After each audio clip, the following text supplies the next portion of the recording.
আজিৰ আমাৰ আলোচনাৰ বিষয় হৈছে প্ৰাচীন কামৰূপৰ ভাষা সাহিত্য আৰু শিক্ষা ব্যৱস্থা। কিতাপটো চাই লোৱা। আমি ইয়াত কি পাম আমি চাওঁ।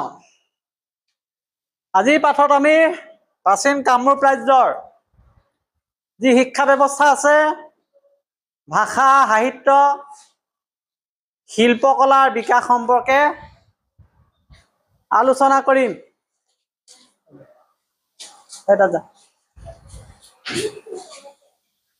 কামৰূপ আছিল প্ৰাচীন অসমৰ এক সমৃদ্ধিশালী সভ্যতা থকা এখন ৰাজ্য। আমি পাইছিলোঁ নাই? গতিকে ইয়াৰ যি শিক্ষা সংস্কৃতি আছিল অতি উন্নত আছিল। গতিকে তাৰ ওপৰত ভিত্তি কৰি কেনেকুৱা ধৰণৰ শিক্ষা ব্যৱস্থা প্ৰাচীন কামৰূপত প্ৰচলিত আছিল আমি এতিয়া চাওঁ। কথা নাপাতিব। প্ৰাচীন কামৰূপত প্ৰধানকৈ গুৰুগৃহ, সংস্কৃত টোলসমূহ আৰু গ্ৰাম্য পাঠশালাসমূহত শিক্ষা দিয়া হৈছিল। এইটো লাইন আমাৰ কিতাপত আছে। আছেনে নাই এইটো লাইন? কিতাপত বাছি লোৱা লাইন। প্ৰাচীন কামৰূপত কি আছিলে কৈছে? প্ৰধানকৈ গুৰুগৃহ, সংস্কৃত টোল আছিলে। গাঁওবিলাকত পাঠশালা আছিলে। আমি যে কৈ আছো মোৰ পাঠশালা বুলি লিখা আছে, দেখিছেনে নাই? কি লিখিছিল এইটো?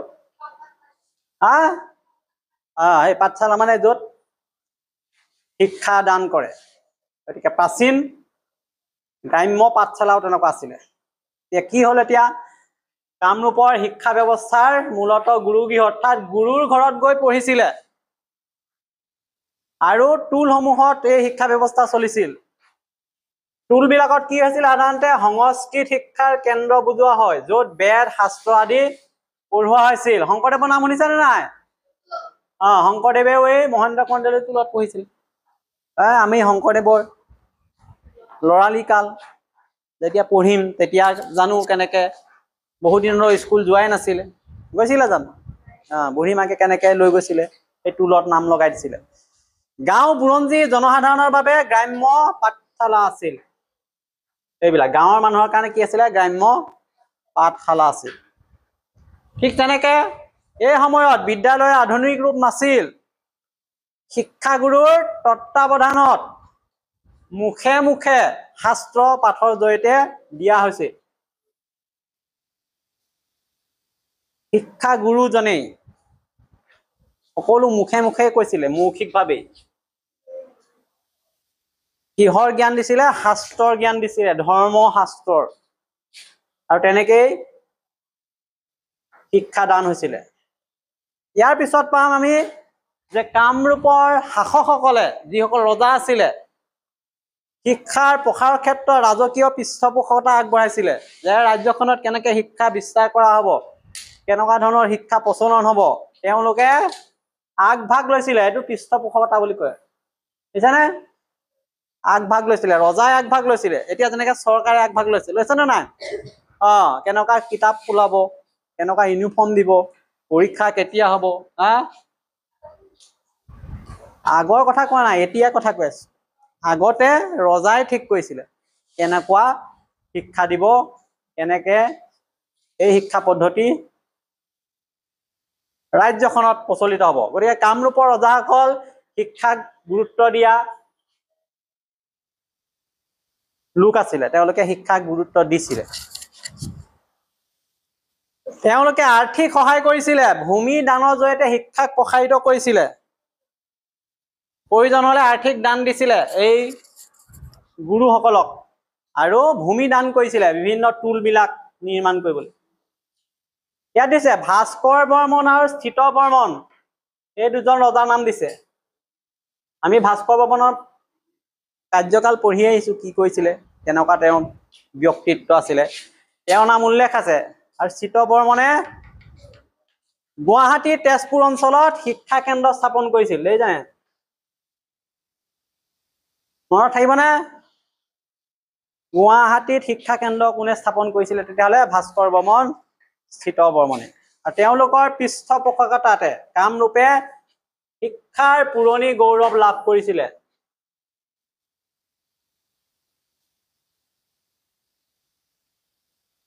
এটা তেওঁলোকে কিয় গুৰুত্ব দিছিলে কাৰণ সেই চিত বৰ্মনে হওক ভাস্কৰ বৰ্মন নিজে আছিল একোজন বিদ্বান ব্যক্তি লোক তেওঁলোক নিজে জ্ঞানী লোক আছিল সেইকাৰণে ইয়াৰ মহত্ব বুজি পাইছিলে যে জ্ঞান কিয় প্ৰয়োজন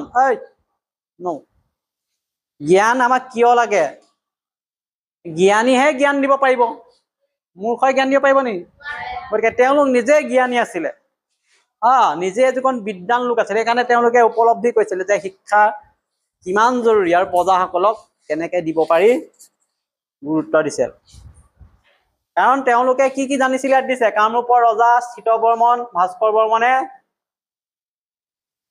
শাস্ত্ৰজ্ঞ আৰু পণ্ডিত আছিল তেওঁলোকে কেৱল শাসক নহয় এইবিলাকৰ জ্ঞান তেওঁলোকৰ আছিল যে বিজ্ঞান সাহিত্য ধৰ্মীয় শাস্ত্ৰ গভীৰ জ্ঞান আছিল তেওঁলোকৰ ব্যক্তিত্ব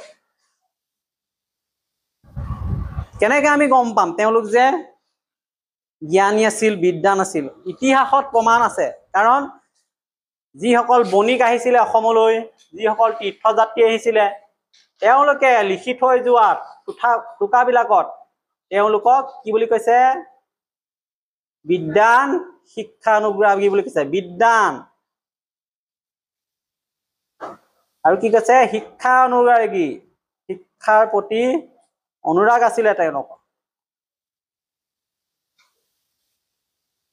এইখন বৰ্ডে হয় আমাৰ লিখিব পাৰিলো এইফালে পিছ এইডোখৰলৈকে ঠিক আছে আমি আকৌ ৰিভিজন কৰিলে মূল কথাবিলাক এই ধৰণে ওলাই আহিব ইয়াৰ পিছত আহিলে শিক্ষাৰ কেন্দ্ৰসমূহত কি শিকাইছিলে চাৰিখন বেদৰ লগতে আয়ুৰ্বেদ ধনুৰ্বেদ তন্ত্ৰ বেদাংগ ইতিহাস পুৰাণ আদি বিষয়ৰ জ্ঞান দিছিলে এতিয়া আমাৰ এইবিলাক প্ৰশ্ন সুধিব প্ৰাচীন কামৰূপৰ শিক্ষা ব্যৱস্থাত কিহৰ জ্ঞান দিয়া হৈছিল ইয়াৰ ৰটো অলপ খেলি মেলি হৈ আছে দেই টাইপ কৰোঁতে মিষ্টেক হয় কিহৰ জ্ঞান দিছিলে চাৰিখন বেদ আছে আমাৰ সেইবিলাক দিছিলে লগতে আয়ুৰ্বেদ ধনুৰ্বেদ তন্ত্ৰ মন্ত্ৰ বেদাংগ ইতিহাস পুৰাণ আদি বিষয়ৰ জ্ঞান দিছিলে চাৰি বেদ কি আছে আমি সেইটো চাব পাৰিম নে নাই ঋগ্বেদ যজুৰ্বেদ সামবেদ অথৰ্ববেদ হয়নে আমাক আকৌ দিব চাৰিখন বেদৰ নাম লিখা তেতিয়া এইখন লিখিব লাগিব লিখিব পৰা যাব নে নাই ঋগ্বেদ যজুৰ্বেদ সামবেদ আৰু কি এখন কি অথৰ্ববেদ বৰ্ডত চাব লাগিব ইজনীয়ে সিজনৰ মুখলৈ চাই থাকিলে নহব বৰ্ডত কি আছে চাম আয়ুৰ্বেদ কিহৰ কাৰণে জৰুৰী চিকিৎসা বিজ্ঞান আয়ুৰ্বেদত বহুতো চিকিৎসা বিজ্ঞানৰ তথ্য পোৱা গৈছে আয়ুৰ্বেদৰ ওপৰত ভিত্তি কৰি বহুত ঔষধ বেমাৰৰ সমাধান পোৱা যায় ধনুৰ্বেদ কাক দিব লাগিব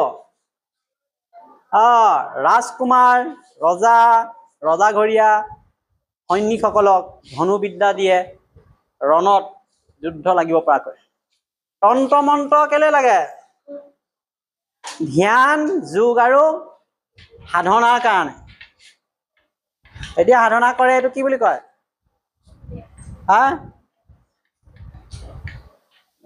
এটা দিৱস পাতে যে 21 জুনত কি দিৱস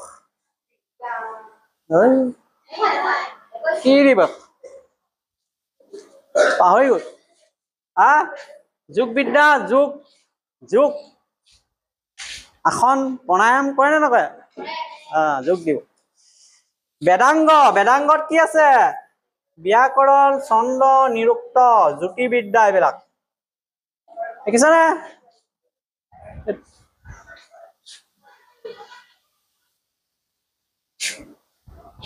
মাইল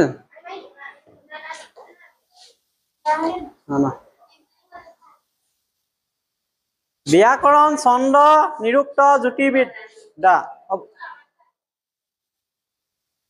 মনে এতিয়া ইতিহাস আৰু পুৰাণ ইতিহাসত কি থাকে পুৰণি কাহিনী থাকিব বংশাৱলীবিলাক লিখা থাকিব যুদ্ধ বিগ্ৰহৰ কথা থাকিব এই শিক্ষা কেৱল ধৰ্মীয় নহয় বৈজ্ঞানিক আৰু ৰাজনৈতিক বিদ্যাও আছিল 5 নম্বৰ আমি পাম এতিয়া ইয়াৰ উপৰি জ্যোতিৰ্বিদ্যা পশু চিকিৎসা সংগীত নৃত্য আদিৰ বিষয়ে শিক্ষা প্ৰদান কৰা হৈছিল প্ৰতিটো বিষয় আমি চাম এতিয়া জ্যোতিৰ্বিদ্যাত কি থাকিব পাৰে সাধাৰণ শাস্ত্ৰৰ উপৰিও কামৰূপৰ শিক্ষা কেন্দ্ৰত এইবিলাক দিয়া হৈছে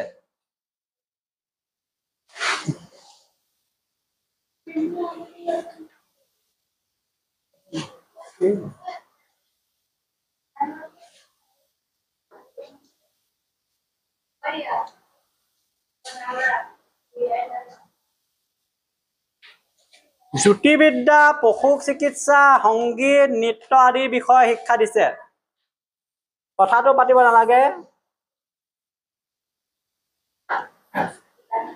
এতিয়া আমি জ্যোতিৰ্বিদ্যাৰ কেনেকুৱা ধৰণৰ দিশবিলাক তাত থাকিব কোনবিলাক কথা শিকাব জ্যোতিৰ্বিদ্যাত নক্ষত্ৰ গ্ৰহ গতি গণনা এইবিলাক জ্যোতিৰ্বিদ্যা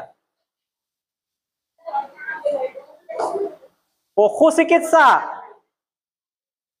চিকিৎসা অকল মানুহৰ কৰিলে নহব জীৱ জন্তু চিন্তা চৰ্চা কৰিছিলে গতিকে তেওঁলোকৰ কাৰণে গৰুৱে হওক ঘোঁৰাই হওক হাতীয়ে হওক ভালুকেই হওক জীৱ জন্তু আছেনে নাই চবৰে বেমাৰ হ'ব পাৰে চিকিৎসাৰ কি ব্যৱস্থা আছিলে সেইকাৰণে পশু চিকিৎসাৰো জ্ঞান আছিলে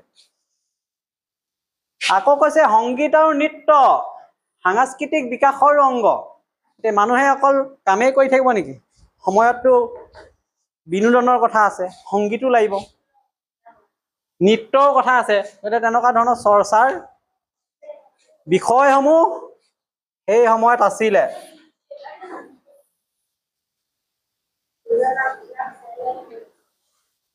নাপাতিব শেষত আহিলে প্ৰাচীন কামৰূপত সংস্কৃত ভাষাই ব্যাপকতা লাভ কৰিছিল এইটো আহিব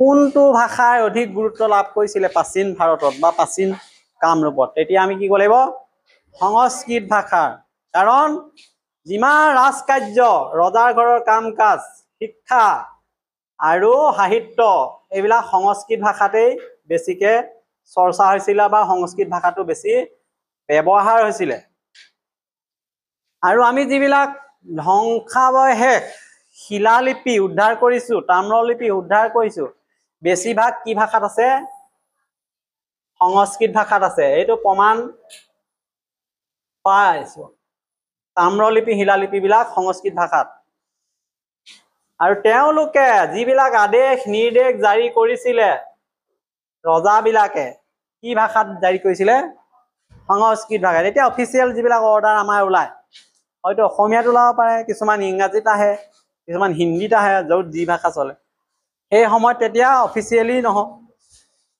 ৰজা ঘৰৰ পৰা যদি কিবা মেছেজ আহে খবৰ আহে জাননী আহে কি ভাষাত আহিব সংস্কৃতিত বিভিন্ন স্থানত উদ্ধাৰ হোৱা এই তাম্ৰফলি আৰু অন্যান্য সমলসমূহৰ পৰা অনুমান কৰিব পাৰি যে সাধাৰণ লোকৰ লগতে ৰাজকৰ্ম পৰিচালনা কৰিবলৈ সংস্কৃত ভাষা প্ৰয়োগ কৰা হৈছিল গতিকে সংস্কৃত ভাষা জানিলে বহুত কাম কৰিব পাৰিছিল তেতিয়া ৰাজকৰ্মবিলাক বা সাধাৰণভাৱেও সংস্কৃত ভাষাৰ গুৰুত্ব বহু আছিলে এতিয়া কামৰূপত বহুত তাম্ৰফলি উদ্ধাৰ হৈছে লিপি উদ্ধাৰ হৈছে ক'ত উদ্ধাৰ হৈছে এইবিলাকত এইটো কি নৱগ্ৰহ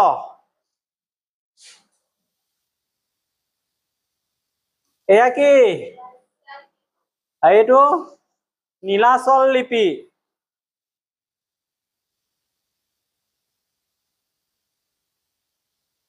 এতিয়া আমাৰ পৰীক্ষাত আহিব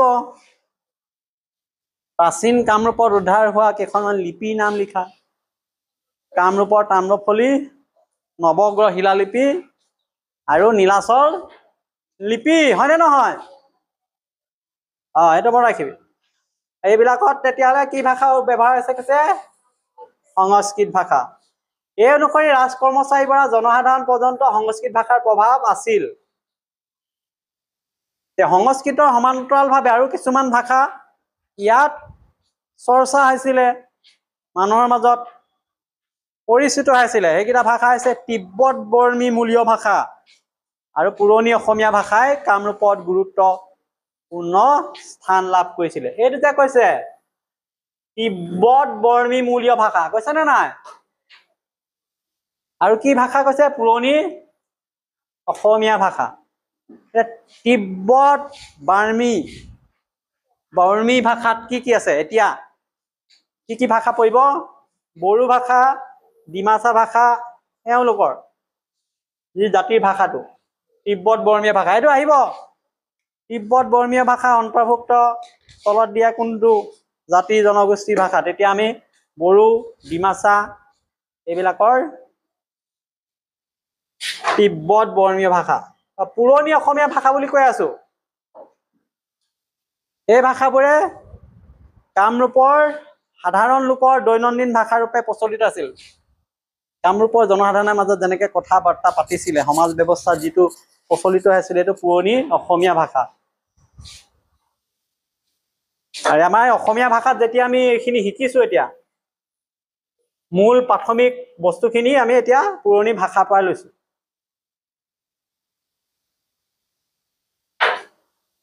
এতিয়া আমি যে পাইছো শিলালিপি, তাম্ৰলিপি, এইবিলাক যেতিয়া ভালকে অধ্যয়ন কৰা হ'ল, সংস্কৃত ভাষাতে থাকক বা স্থানীয় ভাষাতে থাকক, কি দেখা পোৱা গ'ল? তাত যিবিলাক ব্যৱহৃত ভাষা আছিলে, এইটো কি ভাষা, তাৰ বাক্য গাঁথনিবিলাক, কাব্যিক উপস্থাপন বিলাক, ছন্দৰ মিল, এইবিলাকৰ পৰা অনুধাৱন কৰিব পাৰি যে প্ৰাচীন কামৰূপৰ লোকসকল যথেষ্ট পৰিমাণে শিক্ষিত আছিল। প্ৰাচীন কামৰূপৰ লোকবিলাক শিক্ষিত আছিল। কেনেকে? তেওঁলোকে যিবিলাক লিপি লিখিত গৈছে বহুত উন্নত মানদণ্ডৰ। আমি পৰীক্ষাৰ বহী এখন যেতিয়া চাম, লিখনিটো চালে গম পাম নে কোনে লিখিছে? গম পাই যাম ষ্টুডেণ্টটো ভাল নে বেয়া।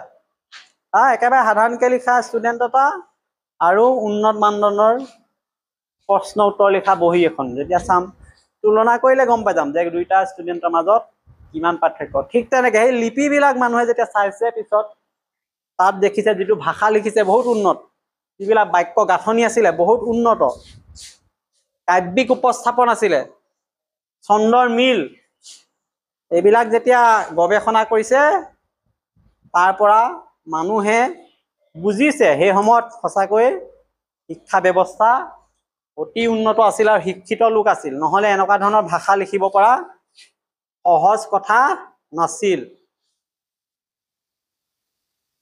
এতিয়া সেই কথাটোকে কৈছে, কামৰূপৰ লিপি বা লিখনিত কি কি দেখা পোৱা গ'ল? বাক্যৰ গাঁথনি উন্নত দেখা গ'ল। এইফালে কাব্যিক ভাষা ব্যৱহাৰ কৰা দেখা গৈছিল, ছন্দ মিল পূৰ্ণ, এই কথাবিলাক দেখাৰ পৰা এইটো প্ৰমাণ হ'ল যে অতি শিক্ষা ব্যৱস্থা বা শিক্ষাৰ মান উন্নত আছিল। এতিয়া এইখিনি আছিলে শিক্ষা সাহিত্যৰ ওপৰত আমাৰ আলোচনা। এতিয়া প্ৰাচীন কামৰূপত এই শিক্ষাৰ লগতে অন্যান্য কিছুমান শিল্পকলাৰো বিকাশ হৈছিলে।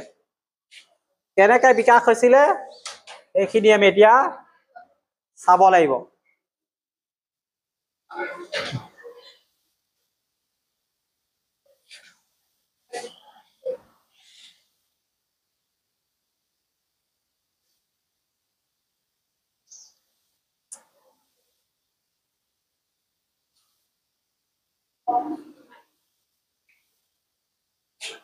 কথা এটা পাতিবি দেই, মইতো ছেভ কৰি লৈছো ৰ।